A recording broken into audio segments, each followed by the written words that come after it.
What is going on, everyone? Welcome to the Poke Office. My name is Colin. Today, I want to have a conversation regarding pricing Pokemon cards. We're going to talk about pricing singles for shows and for trading. We're going to talk about pricing sealed product to grow your business and grow your allocation. And then later on in the video, I also want to talk about how now where I'm at now with a pretty good-sized allocation for Phantasmal Flame, I need to start upping my game as well. I need to start making adjustments because I think the strategy changes as your business grows and as your business adapts to the new market ideas. So first things first, I need to discuss MSRP. I think MSRP is a total waste of space. I think it's for people who like to whine and complain about Pokemon cards. For a long time, we could buy under MSRP and no one was talking about how we should be paying MSRP. So now that it's over MSRP, it still doesn't mean anything. Market does what market does. I am fully on board with that. I don't like to gouge people. I don't like to rip people off. But if the market price is $300 and MSRP is $200, I'm going to be closer to 300 than I am to 200. That's just the name of the game. And that's the way that the Pokemon space is currently operating. So I don't have a ton of time for the you should sell at MSRP gang. I don't like that. Anyways, off my little rant. The way that I've been able to grow my business is because twofold. I've priced very aggressively and I still have a full-time job. I think that's really important if you're growing a Pokemon business. Now, can it be done without having a full-time job? Absolutely it can. But having my job deals with all of my personal finances. It deals with all of my personal taking care of my family. And now the Pokemon side of things, now I can just keep pouring that profit and that money back into the business and keep compounding it, keep growing it. And it allows me to take some more risks without thinking about how I'm going to pay for life, right? So I think that's really important. And as I've grown, I've had distribution access for a little bit over a year now, and I've been able to spend, and then sell, and then rinse, repeat, and spend and sell, and spend and sell. And lots of times I'm pricing my stuff as aggressively as I can so that the profit is almost negligible. I'm breaking even. I'm making nothing, but it moves more product and then it gets me spending more at the distributor, which in turn gets me more allocation, which in turn gets me more opportunity to sell for profit, which in turn gets me more money to put back into distribution. Like it's just this never-ending cycle of spend and then sell it and then gain a little bit and then spend and then sell it and gain a little bit. So I think that's my current pricing strategy needs to change, but that's how I've gotten to where I am so far, is that I price a lot of things near break-even pricing. Now, you probably, if you're watching this video, know that lots of times the Pokemon price is not wholesale price. It's a stinky price, and that's okay. I still buy it, and if it means I need to break even, if it means I even need to lose a couple bucks per box, that's okay, because it brings more opportunity. And it brings more opportunity to sell. It brings more opportunity to get my name out there. It gets more opportunity to make a trade. It gets more opportunity to grow my online, my local, everything presence, that more people are thinking about Colin and more people are thinking about the Poke Office when they want to buy something in the future. I think that's really, really important. I'm investing in my business by selling at break even. I'm investing in my business by spending more money at distribution. I'm investing in my business by maybe losing a bit of money just to get my name out there more. And I'm investing in my business by grinding time to get things done. Now, if we're talking about just pricing, this is the opportunity now that I actually have to make a profit, because my allocation is pretty good for Phantasmal Flames. So now I get booster boxes and I get Elite Trainer boxes and 3-pack blisters and sleeve packs, all of the different product booster bundles. That market price on Phantasmal Flames is pretty high. I'm getting it in for a good price. So now is my time to price that at a good price to make some money. This is where that conversation with my friend came into play, and he's like, bro, you're not charging enough for this stuff. And part of that is a mental block for me. I don't like scalping. I don't like being labeled as someone a scalper. I don't like being labeled as someone who's ripping off my friends. And ultimately, I want to support other people who support me. For instance, I do a live stream rip and chip almost every Thursday night. So if you haven't known about that, come hang out on Thursdays. It's at 4 p.m. Pacific, 7 p.m. Eastern on the Pokey Office, my YouTube channel. But I have a group of buyers who support me through thick and thin. They buy literally every week. They come hang out and we have a good time almost every Thursday night. So of course, when a new set comes out, I want to give them the best deal I possibly can because they support me on a weekly basis. Why would I not want to support them? So maybe I don't make as much profit on that, but we still have a really good time and the respect goes both ways, right? Same, there's a couple people locally that now I supply them with some booster boxes and different products, and they're buying from me every single time a set releases. I expect them to be buying from me when Pokemon goes down a little bit too, when a set releases. Like, I want to build a relationship. I don't just want a quick buck. And I think that's kind of the heart of this entire video. I'm building my business. I'm building relationships. I'm building a brand, not just building a quick bank account.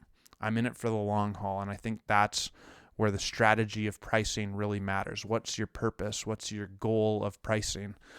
Mine is to build this entire realm of the Pokey Office, not just to make some money right quick, if that makes sense.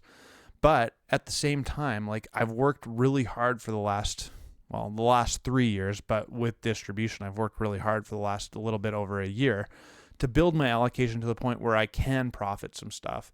And maybe now's the time when Pokemon is still really easy to sell. Now's the time to price it so that I do make some profit. So I think I do need to level up my game.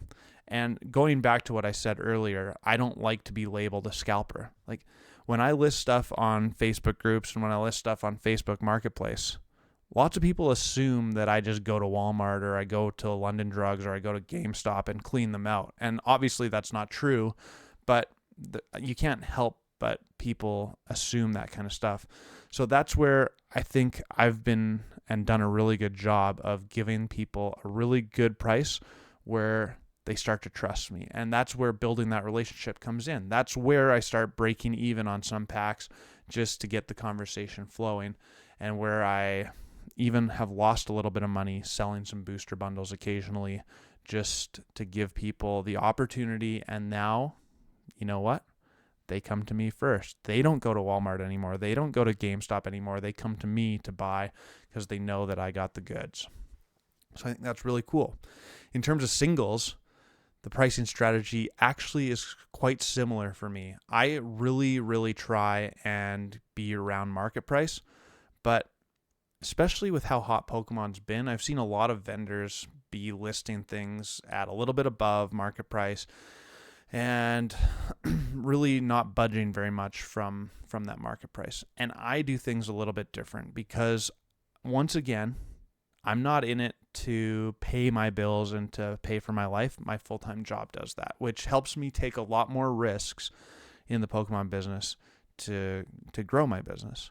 So for instance, let's just pretend that we have this $100 card, and more often than not, if I have that $100 card, I paid 70 to 80% because I bought it at a card show. So I'm in it for, let's call it $80. And instead of pricing it at $110, 10% over market, I'm actually pricing it like either right on 100 if it's a really clean copy. I might even price it at like 95. Sometimes I don't do that, but sometimes I do. And it gets people's eyes at my table. This is the beautiful thing. Okay? It still gives me the opportunity to sell this card for a little bit of profit. It also gives me the opportunity to trade for a little bit of profit, and it gets people talking about my table. I do that with singles, and I do that with my sealed product when I vend. Is I give a really good price so that people, hey, they take 30 minutes or an hour to go walk around the venue, but then pretty quick they start coming back around to my table because they see that my prices are really good. And what happens? It's like a loss leader, but I don't actually lose money. I might break even. I might only make a couple bucks worth of profit when I could have made tens of dollars worth of profit. But now they're at my table, and then they start seeing my display case. They see that I have some cool cards that they might want to look at. They see my binders that they might want to look at, and this just never-ending cycle. Oh, this guy actually has some good prices. This guy's a guy that I maybe want to deal with. And I think it brings a lot of opportunities my way. Now, some people talk to me and they're like, Colin, you got to raise your prices. This is like you're pricing things too cheap. People are willing to pay big prices. But that's where I don't want to be like that. I want to be a little bit different. I want people to respect how I do business. I want to have integrity. I want to have a good relationship with people that they recognize they're not going to get ripped off at my table. They recognize that I am fair, that I price reasonably, and that I price aggressively, that I am ready to make a deal. Now, do I win some and lose some? Of course I do. I lose sometimes, but lots of times I win, and it's because people start gathering around the table and they start seeing the good prices and they start buying. It's pretty exciting. So in a roundabout way, this video, like, I'm all about pricing very good. I'm not talking about MSRP. I'm talking about if market price is this much, I'm going to bring it back to as much as I can where I still make a little bit of money, but I don't need to be greedy. I want to get the conversation going. I want to build the reputation, and I want to build the relationships with people so that now when Phantasmal Flames comes out and when Mega Dream comes out in January, whatever the English set is going to be called, they're going to be thinking, Colin at the Pokey office treated me really, really good. Maybe I should reach out to him before going elsewhere.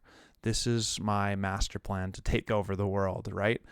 It's this big strategy.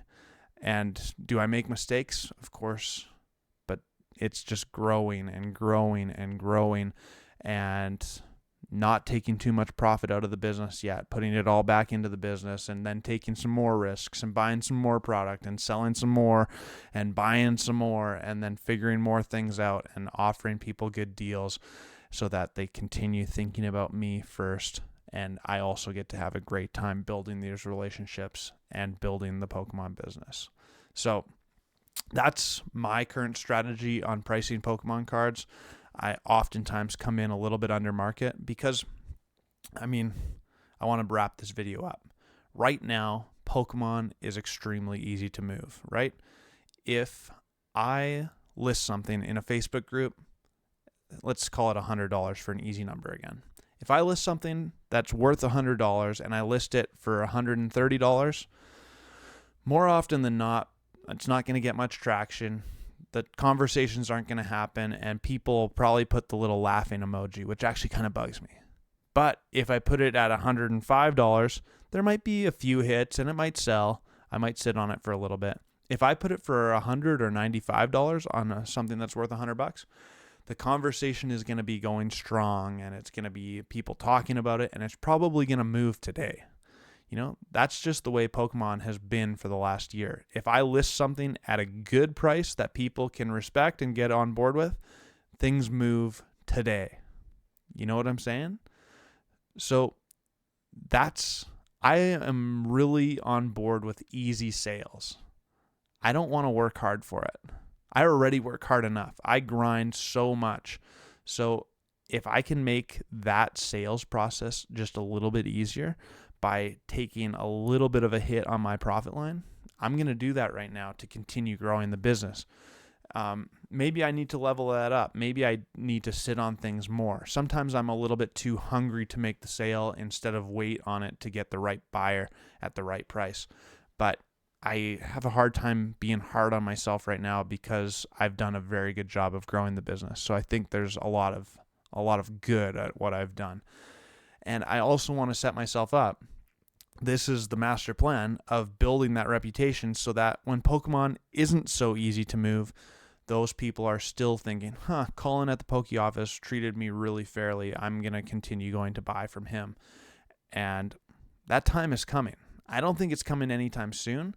I think we're still a year away, personally. That's my opinion. But I want people to continue thinking about me when we are in maybe a little bit of a dip.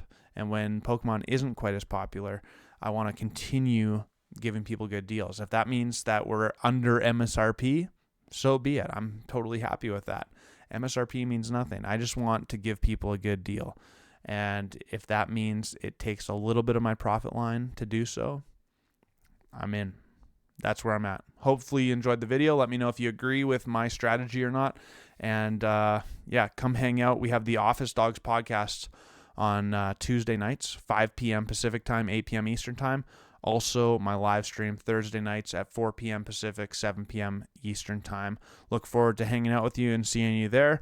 And good luck if you are starting a Pokemon business. Hopefully you took something from this video. If you liked the video, make sure to subscribe, hit the like button, and leave a comment. I will see you again very soon. Peace!